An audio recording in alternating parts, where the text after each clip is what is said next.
My food stamps went from $4,400 in food stamps every month to $38. What am I supposed to get with $38 with 6 kids? Oh my goodness! Oh my God! They stole it! They stole it! They stole it!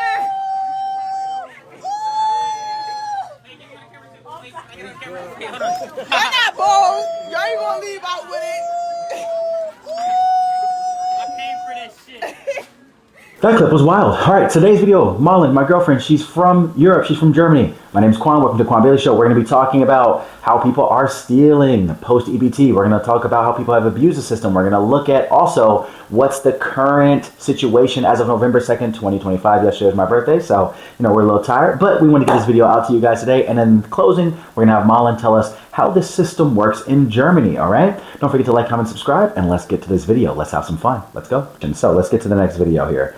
People stealing. Hi you guys, I'm out of the store. So they wanted $7 for this. Mind you, I don't have food stamps anymore. They cut me off. So I only had $22 left in food stamps. So this is what I stole. Okay, they wanted $9 for this. I said, oh, I don't got $9. Then they wanted $2 for this. They wanted, sorry, it's all fucked up because it's been in my purse. $7 for this. I'm making some stuffed salmon today. These are needed. I'm not paying $7 for that. Okay. Let me show you the most important thing to me. Short ribs. Take off the label so that you don't beep. Get your fucking meat. How many do you think that I got?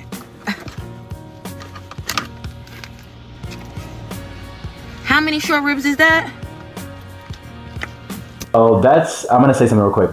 She buys short rib for me all the time, and it's usually pretty expensive, so that's absolutely diabolical. But before I let Marlon jump in, we understand that people need food, right? So, people are going to have to do what they have to do, but I just don't think posting online is the right way to go. I also don't think stealing is the right way to go. But again, I'm not in a situation, so I don't know if I can speak on it. What do you think of what you just saw? Well, pretty much the same as you just said. On the one hand, people need food. And I do understand how people get to the place of, maybe even needing to go somewhere to steal food just because they have maybe a family to feed and they really, really, need to buy food. I also think that a lot of people, most of the people actually have other ways first. You can always pick up a job. You can take a look at your spending. Going online and bragging about what you stole is certainly not the way. And also, I know that it really sucks if you can't just get the things that you really want to get. I mean, we've been in that situation before. But not on food stamps or anything. Just having to change what we like in order to, make ends meet. Prices are going up. Some months you just have higher bills and you can't really afford to buy the things to eat that you really wanted to buy. But, there's normally, and I'm not saying for every person, there's definitely single cases where that might not be the case, but for most people there might be a way to just buy something cheaper for a while. It might not be great, it might not be the quote-unquote healthiest, but you don't need to go somewhere and steal $9, $15 items, $16 things of short rib, right? And I want to show you what the abuse of the EBT system was looking like, okay? So you can get an idea, because it's easy to feel bad for folks, when you're like, oh, I don't have any money for food. But this is one of the reasons why this overcorrection is happening, which I don't like the way it's happening, but part of me understands. It's just a lot of emotion, right? Was on food stamps myself as a child at one point, so I feel for people, but okay, let's see. My food stamps went from $4,400 in food stamps every month to $38. What am I supposed to get with $38 with 6 kids? How the hell am I supposed to support my kids on $38 in food stamps? Not to mention our disability checks on hold. Our Section 8, my rent isn't getting paid tomorrow. So I have to come up with $1,100. Okay? I am allergic to work. I can't work. I refuse to work. The whole reason I had kids was the amount of government benefits that you get for one child. And now, with the dependent age being 7 and younger, none of my kids are dependents now. None of them, because they're all older than 7. So how am I supposed to live? How do I feed my kids on $38? This is not okay. Not okay. Okay, you see what she said there, right? What do you immediately feel when you see that? Please tell me it's a joke. It I is don't know. not. Like, let's be honest. Like, first of all, you're allergic to work. Come on.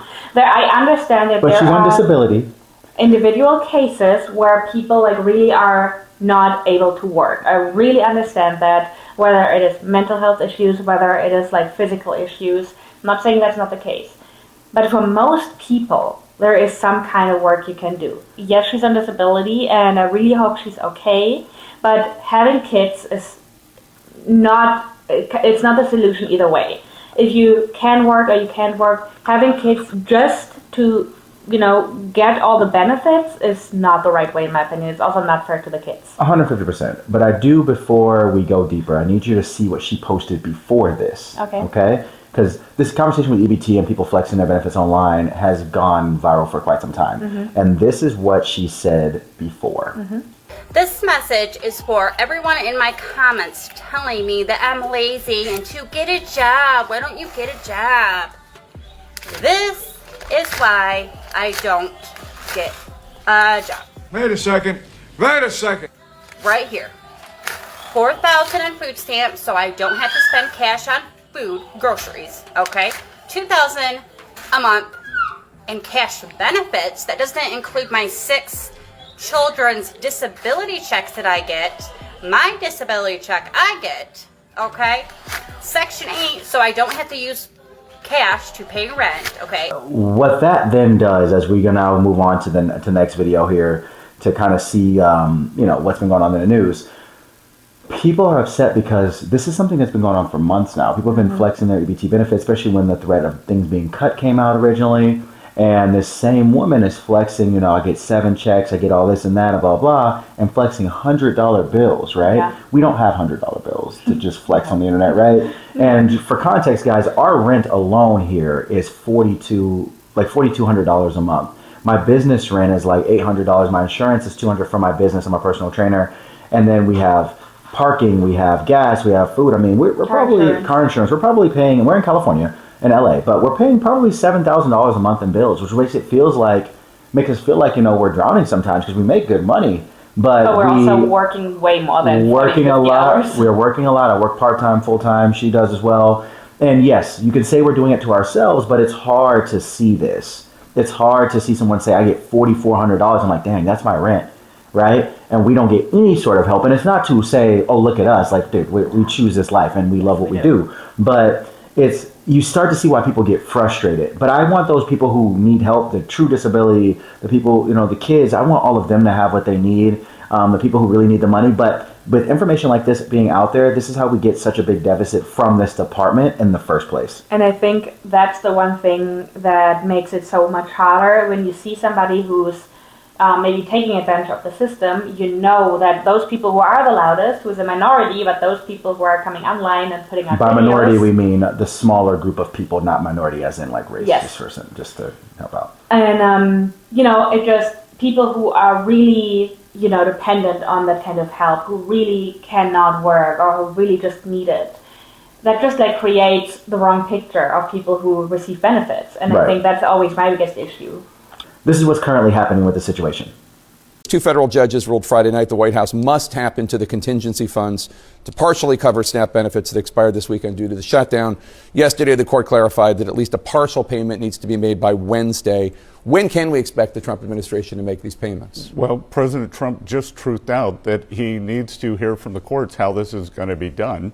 And Jake, as you know, the best way for SNAP benefits to get paid is for 5 Democrats to cross the aisle and reopen the government. Right, but there is this contingency fund, and as recently as September 30th, the Agricultural Department had a memo saying that these funds, the contingency funds, I think it's about $5 or $6 billion, could be used to pay these benefits.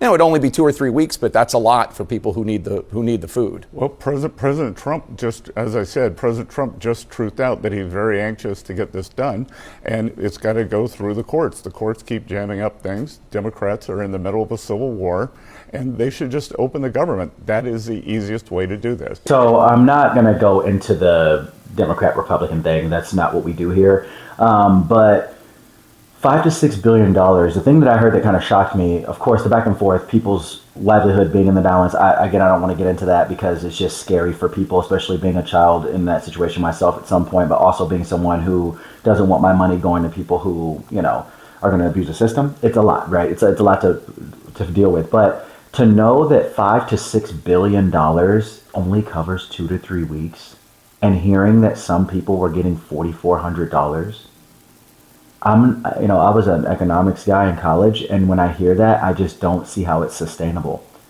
And it's just so scary because we need to find a way to regulate this, but we need to make sure that people are taken care of. Now, what I'm going to do is I want to close out the video. I want you to explain how the public benefits and food works in Germany in the most concise way that you can. And if you guys want more of this, let me know. Thank you for joining us today, but I need her to explain this for me. So I'm going to slide over and let you take the floor, because she's already explained this to me. So how does it work in Germany?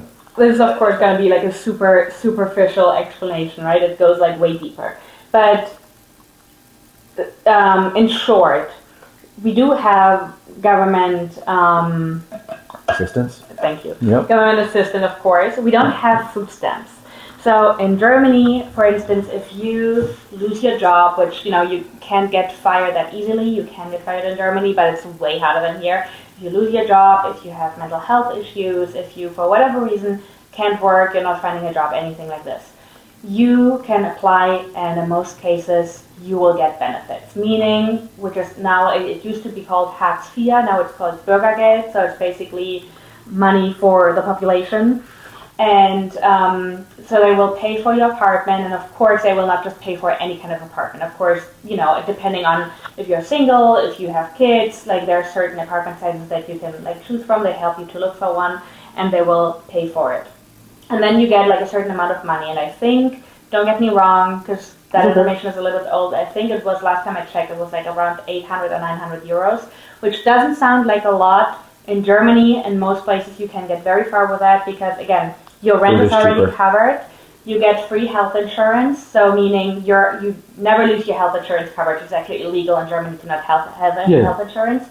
And so basically those 800 euros are for groceries, which is more than enough for a single person in Germany. So that makes a lot of sense, right? And you told me before that it's really hard to do anything fraudulent with that, right? With the way the checking process works. And then, last thing I'll ask you then, and if you want like a more expanded video on this, guys, we live together, we can do a video, we can plan it out for you guys, but I just want to give you kind of a concise summary of why I brought her in for this one, because I just feel like, A, we're going to do more videos together, so we're trying to travel the world, so like we're going to be reviewing a lot of different things, but B, I felt like she could speak on this a little bit better. I feel like if we can get a system in place to monitor the people that are stealing, I think we can help the people who actually need help. And in Germany, it seems that they do a good job of that. But what is you guys' tax rate in Germany? It depends, of course, on the tax brackets. On average, like a mid-size, like, you know, for someone who makes $70,000 a year, you would say, would you expect? What would you think? I think. Again, it's okay. It might be 35%, 30%. So 35 to 40%, okay. First, it like varies from year to year. I think next year it's going to be 11,000 euros. So the first 11,000 euros you make are tax-free. If you don't make more than 11,000 euros, you don't pay taxes at all in Germany. If you pay more than that, then you just pay basically the difference between the 11,000 and what you're actually making. That's pretty crazy, right? So, like, you know, the paying taxes similar to us, but you're able to take care of more with more organization. But also you have to remember that Germany is substantially smaller than the United States, right? So when you're trying to scale out certain things, it's very different. And also trying to change anything now is going to feel like an attack in any way, shape, or form. So one of you guys said something in a comment the other day that really touched me. You said that you like my unbiased look on things and kind of look at things from both angles. I'm going to continue doing that on this channel, even as we look at like real estate prices in other countries, food prices in other countries, as we search for places to move to and potentially live in the next year. Our lease is up in April, so we're trying to figure out what we want to do with our next steps and put things in, you know, contingency plan after contingency plan after contingency plan. So you're going to be seeing a lot more of me on this channel. Marlon, thank you for being here, babe. You know, Always. love you very much. And you know, I hope this helps you guys kind of see what's going on. And yeah, just give me your comments down below. You know the deal. Share what you feel. It's a safe place. Be honest. Try to be respectful if you can, but if not, it's all good. Please be respectful to us. We're going to be respectful to you regardless. But hope this video was insightful in some way. I appreciate and love you guys, and we will see you very soon. All right, bye.